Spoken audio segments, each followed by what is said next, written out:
Ma bretelle a soudainement glissé, mais j'étais trop concentrée pour le remarquer.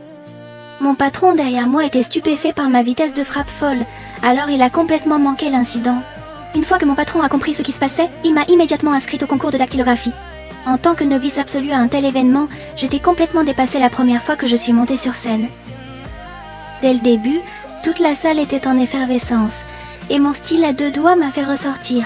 Bien que j'ai lutté pour trouver mon rythme plus tard, les premières erreurs étaient trop coûteuses, et j'ai été disqualifiée à la fin du tour. Perdre m'a dévastée, mais Louis n'a pas abandonné. Il m'a entraînée dans un entraînement brutal. Du piano pour la flexibilité, de la course quotidienne pour l'endurance et des ongles colorés pour mémoriser les touches. Cette routine folle m'a rendue plus forte que jamais. Quand je suis revenue sur scène, j'étais pleine de confiance. Mes doigts sont devenus un flou et j'ai remporté le titre de la ville. Pour viser une plus grande gloire, Louis m'a emmenée au concours national. Les concurrents étaient tous des champions de tout le pays, mais je n'avais pas peur. Après plusieurs tours intenses, la championne en titre et moi avons atteint la finale. Ces moqueries au début m'ont vraiment stimulée. J'ai fixé mes yeux sur elle. Entièrement concentrée, je tapais plus vite que jamais, mais en plein milieu du match, Louis s'est discrètement éclipsé. Quand il s'est calmé et est revenu dans la salle, il a découvert que j'avais déjà gagné le concours. Je l'ai vu quitter le lieu, alors je me suis précipitée pour le rattraper. Il a admis, malgré sa réticence, qu'il ne pouvait plus me guider dans ma démarche et a rompu définitivement les liens à cet instant précis et à cet endroit même.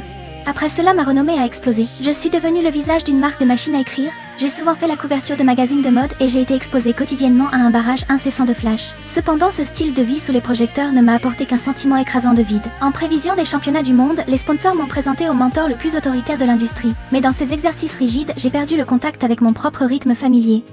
Face à une adversaire redoutable qui détenait le record du monde, mon jeu mental s'est effondré et j'ai perdu le premier tour. Atteindre le fond a provoqué un déclic. Je n'ai jamais eu besoin de l'équipement le plus sophistiqué. J'avais besoin de la personne qui avait été là depuis le début.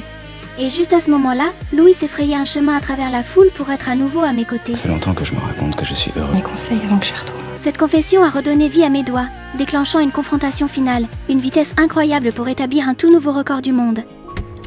La distance passée s'est fondue dans les applaudissements et sous les yeux du monde entier, nous nous sommes tenus dans une étreinte profonde.